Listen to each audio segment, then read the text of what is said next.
Salut tout le monde, c'est Antoine. Aujourd'hui, je me lance dans un classement des albums de NoFX qui est assez complexe parce qu'ils ont beaucoup de très bonnes tunes hors album sur les compilations. Ils ont fait vraiment beaucoup de EP, de Decline qui est le chef-d'œuvre absolu de NoFX selon moi. Mais comme c'est pas un album à part entière, je l'inclus pas.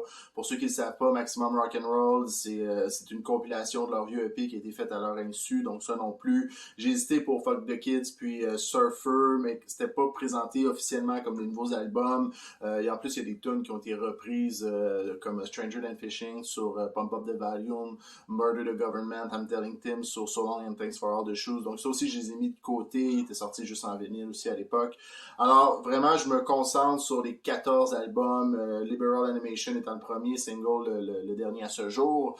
Je vais le faire en deux parties pour éviter que mon vidéo soit trop long. Donc 7 aujourd'hui, 7 la prochaine fois. Je me lance en 14e position. Moi, je mets Heavy Petting Zoo.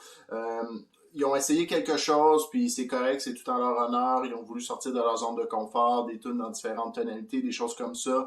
Mais somme toute, pour moi, ça le fait pas. Je trouve quand même mon compte sur Release the Hostage, qui est ma tune préférée sur l'album. J'aime bien Freedom Like a Shopping Card, August 8, Filthy Phil, Philanthropist. J'aime bien le refrain. Il y a eu du xylophone, bon, c'est fun. Sinon, Drop the World, je trouve ça un peu dommage. Je trouvais que ça partait pour être une bonne tune épique pour finir l'album, puis finalement, je trouve que ça finit en queue de poisson. Pour le reste, bon, je nommerai pas chaque tune pourquoi je les aime pas.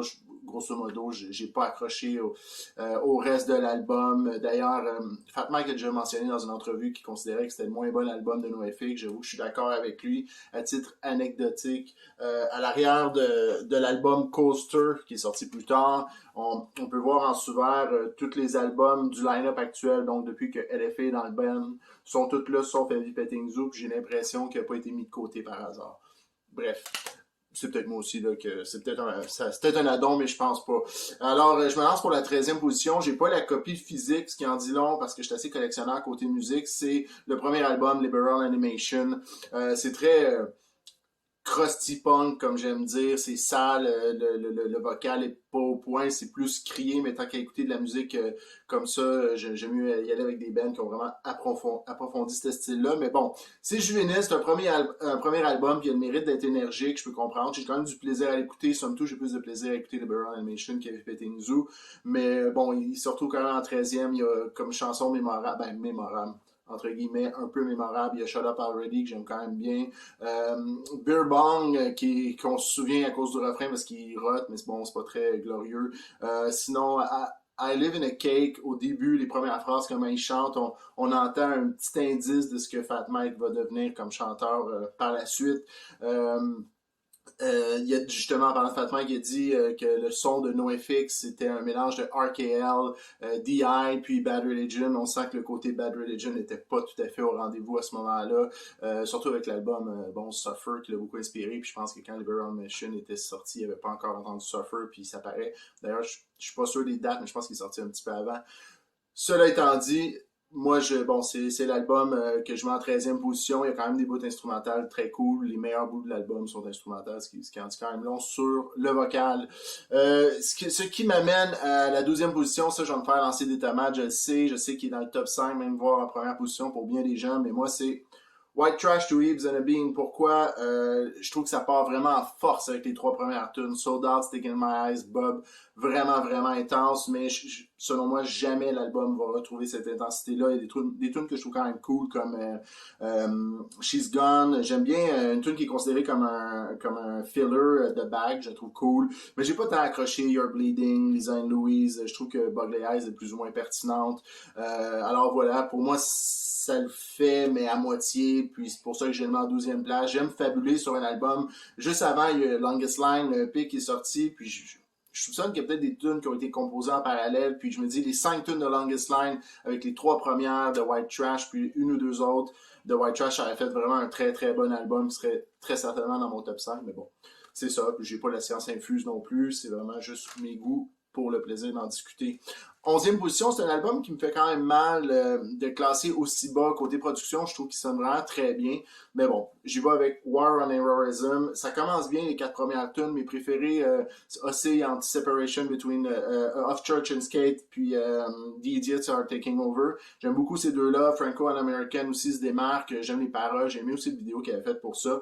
Par la suite, je trippe un peu moins, je dois avouer. Mattersville, je la trouve quand même bien. American Terrorist aussi. We Got Too Jealous Again, je la trouve le fun, mais c'est pas c'est pas dans les grosses tunes qui m'accrochent vraiment. Mediocre, je la trouve plus intéressante que bonne, donc il y a quand même une nuance. Je sais que Oops I.O.D. Revient quand même souvent par rapport à cet album-là. Moi, côté thème, je trouve qu'elle aurait plus fité sur Pump Up de Valium, mais malgré tout, bon, je la trouve correcte, mais sans plus. Alors voilà. C'était American Heroism, The War on Heroism, pardon, en 11e position, ce qui m'amène à la 10e position, album que j'ai semi-présenté tantôt, Coaster, qui est un genre d'hommage aux années 70 à travers les thèmes de l'album. My Orphan Years, qui est difficile de passer à côté, c'est comme vraiment touchant, probablement la meilleure de l'album.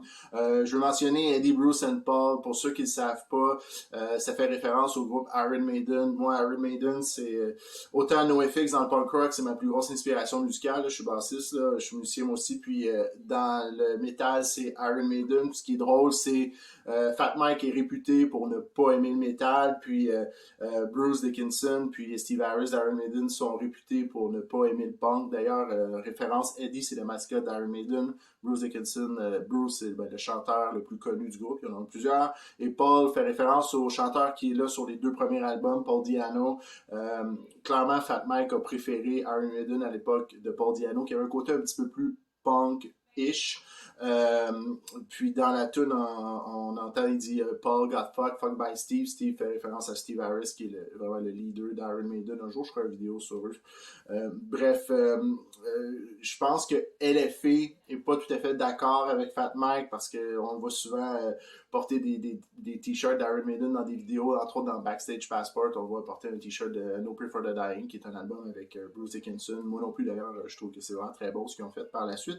Mais bon, peu importe. Sinon, la finale de ce tune-là, c'est vraiment un hommage au New Wave of British Heavy Metal, qui était le style, le mouvement musical auquel on associait Iron Maiden à l'époque, fin des années 70, début 80, avec le cri aigu à la fin. On sent qu'il se moque de Bruce Dickinson avec ça. Sinon, pour ce qui est des autres tunes, je suis bassiste de Suits and Ladder. J'avoue qu'elle me fait triper bien raide. La partition de bass est vraiment cool sur ce tune-là. J'aime bien We Call It America, Blasphemy, 1 Million Coaster. Somme toute, c'est un bon album. C'est juste que ceux que j'ai pas nommés encore, bon, je dois admettre que je les préfère. Ce qui m'amène à la 9e position. Un album qui mériterait probablement d'être plus bas sur la liste, côté production en tout cas, mais moi je l'aime bien, j'ai beaucoup de plaisir, c'est S7 Airline. On voit que c'est là qu'il commence à devenir un peu plus mélodique hardcore, comme disait Fat Mike. C'est pas tout à fait au point, ça fausse à tour de bras cet album-là. Il y a même Smelly, le drummer, qui a dit en entrevue, j'ai de la difficulté à l'écouter dès le début de Day to Days, je me fuck dans ma passe de drum. Mais somme toute, je trouve que ça a son charme. C'est un album que j'aime bien écouter de A à Z. Tu sais, je me lève pas un matin et j'ai envie folle d'écouter Scream for Change, mais je vais écouter l'album dans son ensemble. Dans les tunes qui se démarquent, il y a la chanson titre qui est ma préférée sur l'album, You Drink, You Drive, You Spill. La version sur I Heard They Suck Live est mieux interprétée que sur l'album, mais est quand même bonne là aussi, je trouve. J'aime bien John Said I, je suis pas sûr que je prononce bien, qui est l'avant-dernière tune, je la trouve vraiment très cool. Une tune un petit peu plus longue, qui a même un côté métal.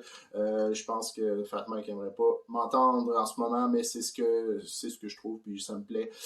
Donc, somme tout, S7 Airline en 9e position.